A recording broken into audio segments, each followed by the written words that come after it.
Thanks for joining us on another episode of The Grind. Here's your host, JB.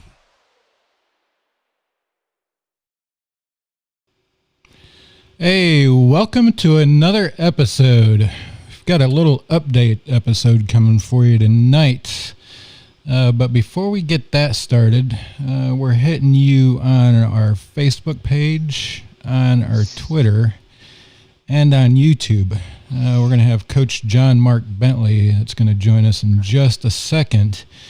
If you want to chime in on the conversation, ask a question, or whatever it may be, join us over here on our Facebook page and feel free. We'll definitely get to you at some point during this conversation. And you can ask Coach or make a comment for Coach. We'll be there, and I'll keep an eye on that chat for anybody that chimes in there. But thank you for joining us. Thank you for checking in on us. Some of you may have seen here in the past week, we've launched our Patreon page, and I definitely want to take a few minutes and thank those of you that have joined us. Billy Gagnier, Dominic Parisi, and Jesse Marlowe. Jesse Marlowe was Patreon number 1 for us, so definitely appreciate your support. I was hoping to have a little bit more good news for you today, but things weren't in the works this week, so it's been a hectic week for a lot of people this week. So maybe next week I'll have some good news for everybody, and we can talk about some other things that are in the work for us. But I will tell you that the Patreon group is going to be a big part of that. Us being able to move forward with that we're working on. So I'm grateful for those that have donated, and as they know, we've dropped a little early access information in there. We talked about DJ joining the staff, and we also talked a little bit about and showed off a little bit about the website that we're developing. So definitely has some advantages. You can check it out. I'll drop the link to the Patreon here in the chat for everybody, so you can go check it out if you're interested. Any little bit helps, several levels of access and information if you're looking to be a part of that. But without further ado, let's go check in with Coach if he's there. Yeah, he's there. Coach JohnMark, how are things going in the Bentley household this evening? Oh, it's going good, JB. We're just getting in from some kids' soccer games. It's been a hectic evening. Jetted out from as soon as practice was ended tonight. I had to run to my son's soccer game, and my wife had my oldest daughter and youngest at another soccer practice on the other side of town. So we're kind of splitting up and trying to get everybody where they're supposed to be and all that kind of stuff. So just kind of winding down from a pretty hectic day. Sounds like a typical fall. Not really too typical, but it's getting back to a little bit more normal. Typical fall for our kids in public schools for sure. Yeah, it's been good for our kids to actually be able to participate in a sport and interact and have some socialization with other kids and just have some physical fitness and some exercise and some competitiveness. So it's been good. Yeah, that's definitely good to hear. Definitely what those kids need, especially the social interaction. Coach, I appreciate the invite into the end of practice today, but I got tied up at work at a meeting, so I'll definitely take a rain check on that. But said you guys had a pretty good day of practice. Ended out the week pretty strong, it sounds. Yeah, I'll be honest with you, Jeremy. Today was one of those days where I'll be honest, we've actually looked kind of rusty and a little bit sluggish for the most part this fall when we've had our team training sessions. But today was the first day where I actually felt like we showed, getting some resemblance back to some sort of form. And our guys were really motivated today. We had some guys that were really scrapping. And I don't know, it was one of those days where I left practice, feeling good, like actually we really accomplished something this week. We had a great week of training, a lot of solid work put in, both, on the wrestling mat, in the weight room, and just some conditioning wise as well. So it's been a successful week. And, in this environment, you're always just crossing your fingers that, you just can keep rolling and keep going forward. Yeah, that's got to be tough, and you want to stay optimistic. I'm sure, starting off on a strange season like you guys are starting this season, and I'm sure you want to stay optimistic. But there's, you're definitely probably not the only coach in the nation that has been concerned at some point during the start of this season. So to see things picking up as quickly as they have for you, we've only been 2 or 3 weeks now in the camp, maybe a month now, I guess maybe. Completely understandable to be a little bit rusty and a little bit sluggish. As you said, there's, I think there's probably an expectation that individual efforts during the summer are probably not as high caliber as team efforts are at camp. So it's good to hear that the guys are getting back into the step and starting to pick things up for you. Yeah, and honestly, Jeremy, I'll break a little bit of news to you. For those of you out there that want to see some of our guys back in competition, we've actually got 2 guys that'll be competing this weekend at the U.S. Senior Nationals out in Iowa. Cody Russell and Will Formato are competing at the U.S. Senior National Championships in freestyle starting tomorrow. And you can follow that on Flow Wrestling. Any of you, fans out there, loyal supporters that want to see some of the black and gold, get to compete. So those 2 guys will be competing tomorrow, which is, exciting to see some of those guys that have actually, really put in a good summer. It's been a long time since they've competed, but, we talked about the rust and that kind of thing. That's one thing that it takes competition sometimes to knock some of that rust off. And so excited for those 2 guys, looking forward to seeing how they do this weekend and getting some valuable mat time against some of the best wrestlers in the country. Yeah, that is exciting news, and that is breaking. That's the first I've heard of that, and I'm definitely going to be looking forward to following those guys. You said their competition starts tomorrow, Coach? Yeah, they weigh in tomorrow, start competing tomorrow, and the stream should be on Flow Wrestling, U.S. Senior National Championships. Yeah, we will definitely check that out. Do you have time slots yet when they're going to hit the mat and what mats they may be hitting? No. What we may try to do those posted on our social media accounts just to kind of give fans a heads up. I'll try to do a little bit of homework tonight, and we'll try to give some clue on some of our social media accounts where our fans can check them out and time frame when they might be up. Yeah, that'd be great.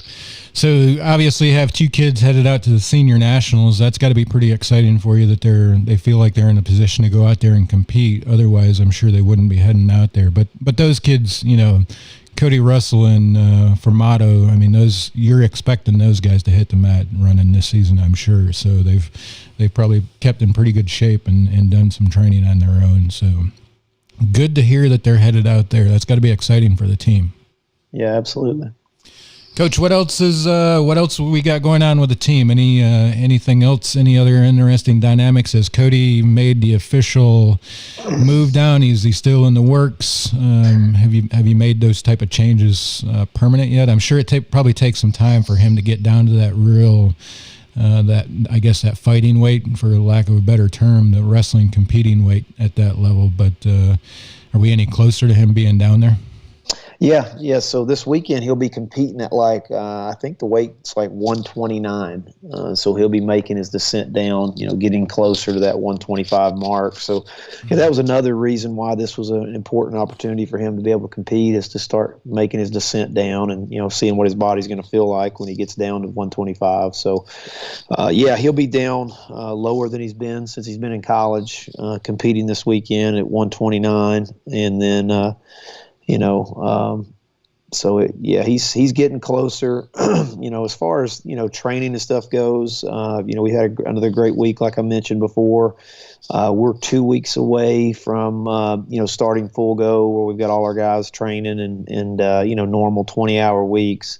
So I'm really looking forward to that, starting to get some team gear in and getting ready to get our guys geared up with all their new equipment and things like that. And, there's also going to be the potential we're having some of our guys that will be going to the U23 and UWW National Championships in early November. And I'll definitely give you some of the information on that when we get the final details organized. But it looks like we may have several of our guys competing in those at that event as well, which is another freestyle level event. But, we'll see a lot of national caliber competition in early November. So, we'll definitely get you some more information on what guys when we get our final list of who's going to compete in that tournament.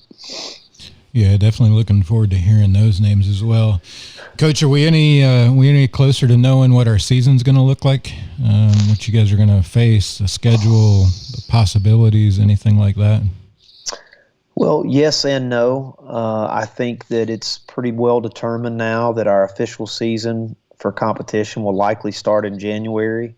But there's still a lot of things up in the air of what that competition may look like. I mean, obviously, we're not certain if we're going to have, full capacity fans in varsity gym. There's even been mention of, wrestling in tri and quad meets in the conference to, give a couple like 10, 14 days in between each competition in case we do have any athletes test positive, where they'll have time to clear isolation before the next competition.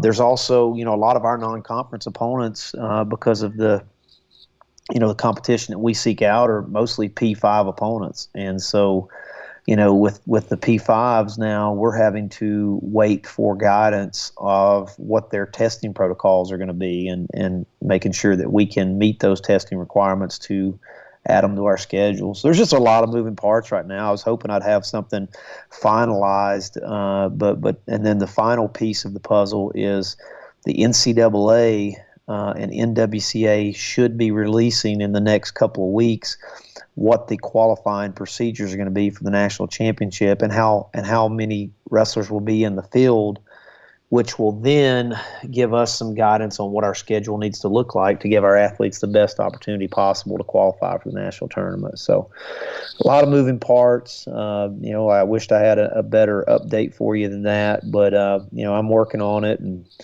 as soon as we have a better look, we'll make sure that you guys get that and can get that out there to our fans. Yeah, that's a lot of moving pieces compared to some other sports, right? I mean, other sports, you win your conference and you got a good chance of moving on to whatever tournament, whatever playoff, whatever else follows their postseason. But obviously for wrestling, there's obviously the team component, but the bigger component is obviously the individuals at the national level. So a lot of moving pieces for you to think about. And as you said, the decisions don't just affect the team, but I mean, you got a stable of seniors that have a lot of potential to make that dance and to figure out the schedule that gets them in there. It's got to be weighing on you a little bit, trying to figure that out and navigate. I mean, we are in we're in the second week of October already, and if your competition is expected to start in January, there's a lot of decisions that got to be made between now and then. Yeah, absolutely. It's been pretty stressful, and honestly, the things that I do on a daily basis right now seem just a little bit different than what I've been doing, my whole career, my coaching career. Typically, I've got a preset routine that we go through during preseason, and kind of everything's pretty well set. We know our competition first going to be the first weekend in November, and it's been a lot of adapting and adjusting on the fly. And, I think that's going to probably be the continued theme for the most part of this year. And, hopefully, though, our guys being motivated, having the culture that we have, will be better prepared than a lot of our competition. Yeah, that's definitely one of those things that I think are going to come into play sooner rather than later. I think we've already seen it in some of the sporting events that are already happening. Coach, is everybody healed up from procedures from the off season, bumps and bruises and dings and anything else that may have gone on? Is there anything lingering from the past season? I know we had a little bit extended and then those guys weren't competing, but anything to be concerned about from last year going into the new season? No, everybody at this point, every guy on our roster is cleared to train. So that's a good thing. We don't have any guys that are still rehabbing any injuries or anything like that. So we're excited. I'm excited to get our whole group in and see some, consistent training for an extended period of time. And, that'll kind of give us an idea what our season's going to look like. We got head coach JohnMark Bentley on for his weekly update over here on the Facebook group. If you're interested in chiming in or asking him or just making a comment, hop on over here and join us here. Coach, how's the new staff gelling? We talked to Ian a couple weeks ago. We talked to DJ last night or the night before, one of the two. Both seems like some solid picks. How are they gelling? They become a part of the family already, or are they fitting in like they should? Yeah, absolutely. I'm glad you asked that question. Actually, I've been really pleased with our staff right now. I mean, we've it's putting together a brand new staff, and having so many guys that are coming from so many different walks of life and different universities and different backgrounds and experiences. You never know how everyone's going to mix and fit together. But I've been really happy with the dynamic of our staff so far.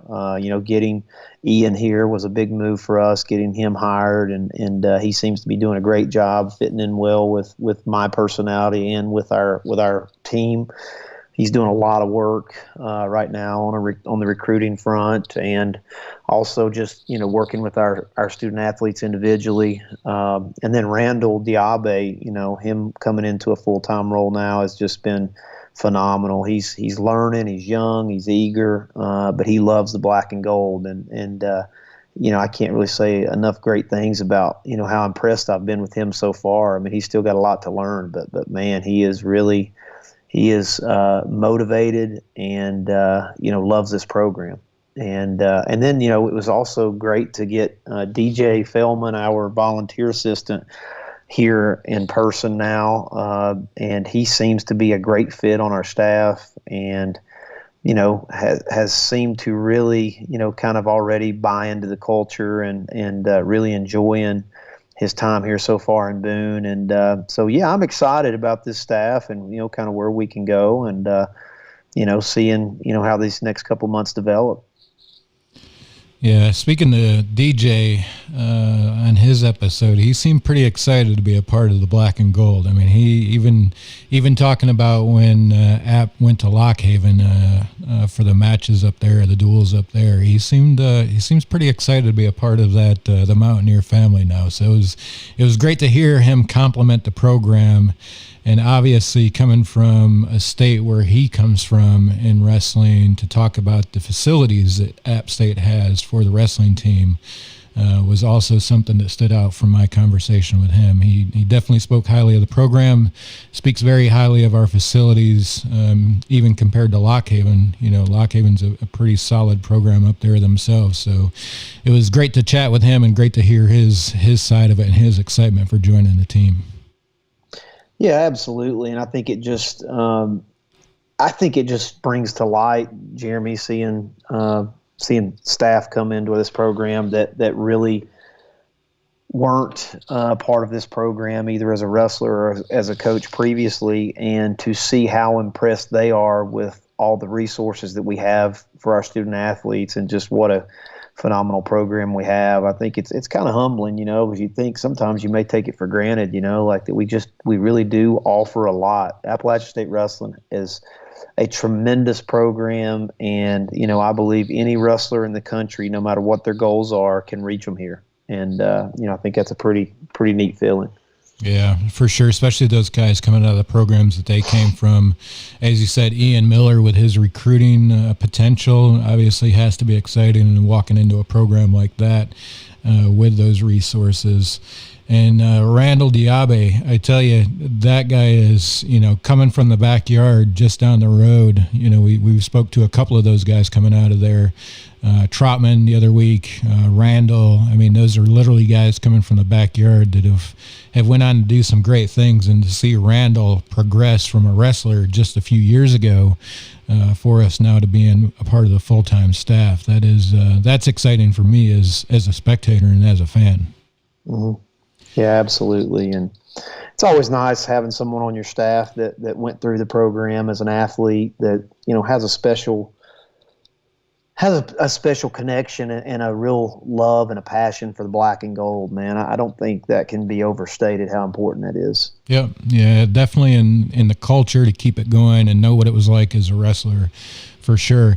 Coach, it was fun talking to Wayne York the other night. I don't know if you caught that episode or not, but man, Wayne had some zingers on there. You got if anybody watching or if anybody goes back and listens to this later on the podcast and you haven't listened to the Wayne York episode, you have to do that.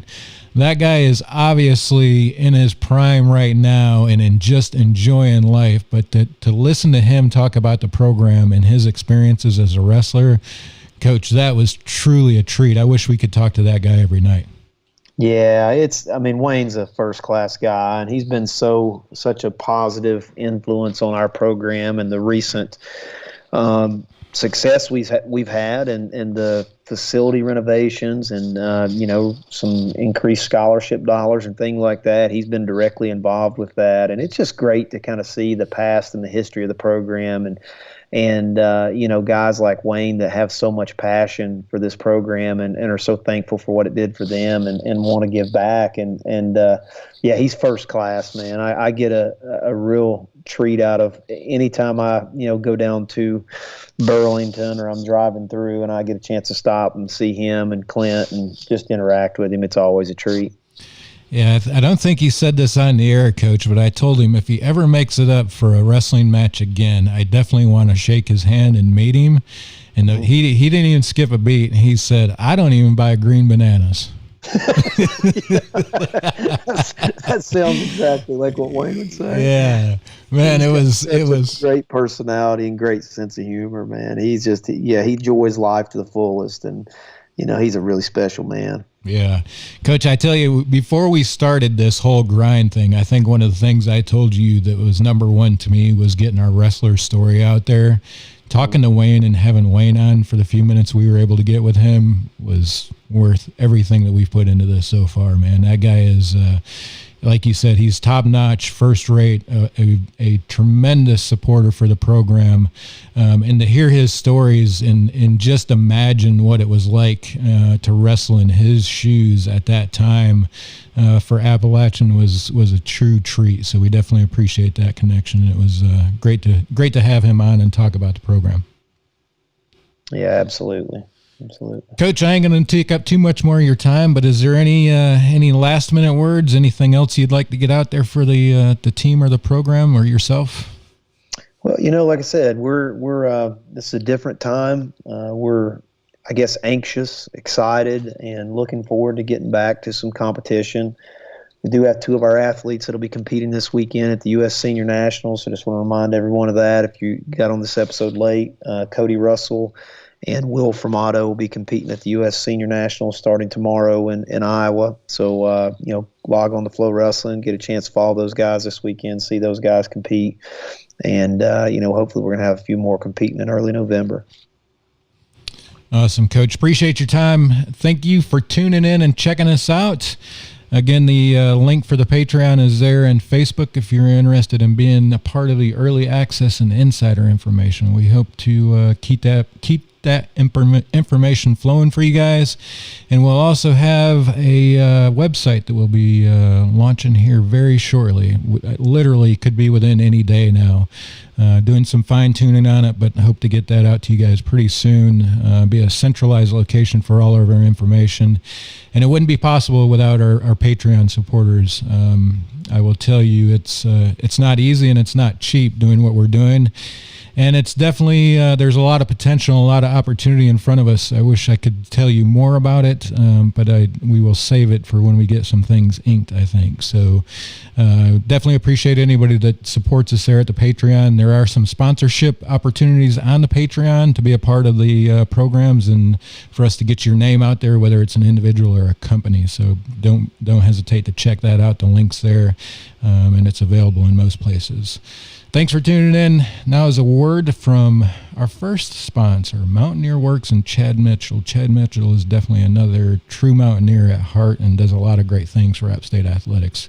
And he also has some pretty cool merchandise, officially licensed merchandise. So let's have a word with him and look forward to seeing you next time.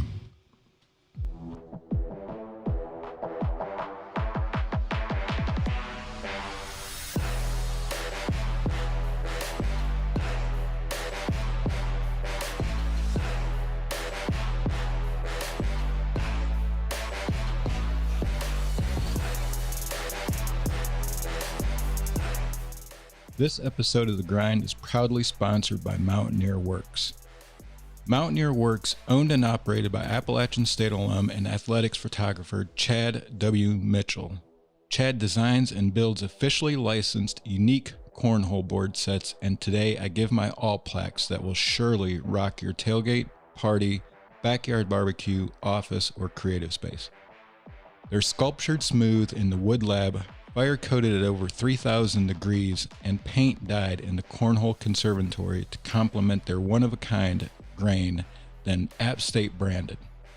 The best part is you choose from a set of pre-approved color layouts and App State logos to personally design your cornhole boards, and today I give my all plaque.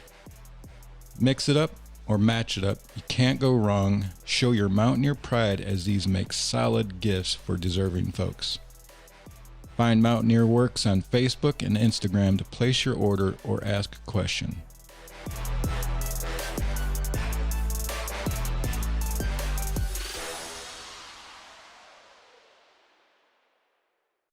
This has been a production by Yosef Media.